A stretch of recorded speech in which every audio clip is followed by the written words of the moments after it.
ये Parsons manner के भयानक राज के बारे में ज्यादा लोग क्यों नहीं बात करते। आसमान में बादल गरजते हैं और हवाएं तेज हो जाती हैं, जैसे कोई अदृश्य शक्ति इस जगह को अपने कब्जे में लेना चाहती हो। और पार्सन्स मैनर की खिड़कियां कांपने लगती हैं, बिजली कड़कती है और हर बार ऐसा लगता है जैसे ये हवेली अपने अंदर छुपे रहस्यों को उजागर करने वाली हो। और मेरी खिड़की के बाहर एक आदमी दिखाई देता है। उसकी परछाई इतनी गहरी होती है कि मैं उसकी आंखों में झांक नहीं पाती। मुझे देख रहा है, हमेशा मुझे देख रहा है। उसकी निगाहें मेरे दिल में एक अजीब सी बेचैनी पैदा कर देती हैं।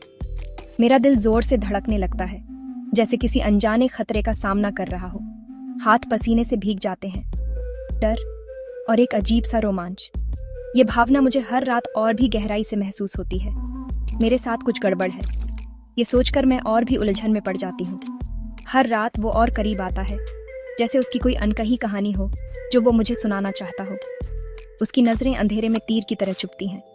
मैं उसे चुपचाप चुनौती देती हूँ, लेकिन अंदर से मैं डर के मारे कांप रही होती हूँ, जानते हुए भी कि वो मुझे मेरे पतले टैंक टॉप और शॉर्ट्स में देख सकता है। ये सोचकर मेरी हालत और भी खराब हो जाती है, लेकिन सच तो ये है कि मैं डर के मारे कांप रही हूँ। ये डर मुझे हर रात और भी गहराई से महसूस होता है। पार्सन्स मैनर का इतिहास बहुत दर्दनाक है। यहाँ की हर ईंट में एक कहानी छुपी है, एक दर्दनाक कहानी। 1940 में जब ये बना था, तब 5 मजदूर आग में जलकर मर गए थे। उनकी चीखें आज भी हवाओं में गूंजती हैं। नानी हमेशा कहती थीं कि उनकी आत्माएं इस घर में भटकती हैं और उनकी उदासी इस हवेली को और भी भयानक बना देती है, इसे उदासी से भर देती है। ये उदासी हर कोने में महसूस होती है, जैसे ये हवेली खुद अपने अतीत के बोझ तले दब गई हो। रात को मुझे परछाइयों में पैरों की आहट सुनाई देती है।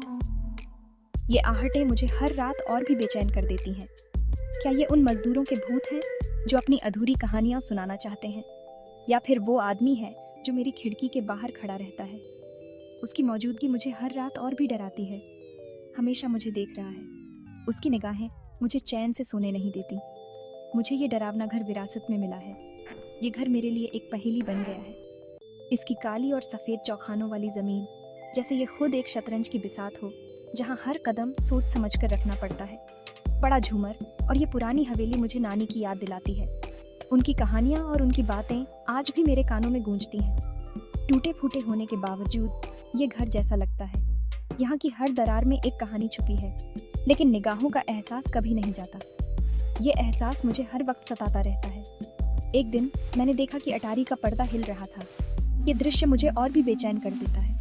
वहाँ कोई हवा नहीं थी। मेरा दिल जोर से धड़कने लगता है, जैसे किसी अनजाने खतरे का सामना कर रहा हो। जब मुझे एहसास होता है मैं पार्सन्स मैनर में अकेली नहीं हूँ। ये एहसास मुझे हर वक्त सताता रहता है और मुझे नहीं पता कि मैं कभी अकेली रह पाऊंगी भी या नहीं। ये सवाल मुझे हर वक्त परेशान करता है। याद रखना, इस हवेली के हर अंधेरे कोने में एक कहानी छुपी है, एक रहस्य जो उजागर होने का इंतजार कर रहा है। राज छुपे हैं जो उजागर होने का इंतजार कर रहे हैं। ये राज हमें इस हवेली के अतीत की गहराई में ले जाते हैं। क्या आप मेरे साथ इन राज को उजागर करने के लिए तैयार हैं? चलिए इस रहस्यमयी यात्रा पर साथ चलते हैं।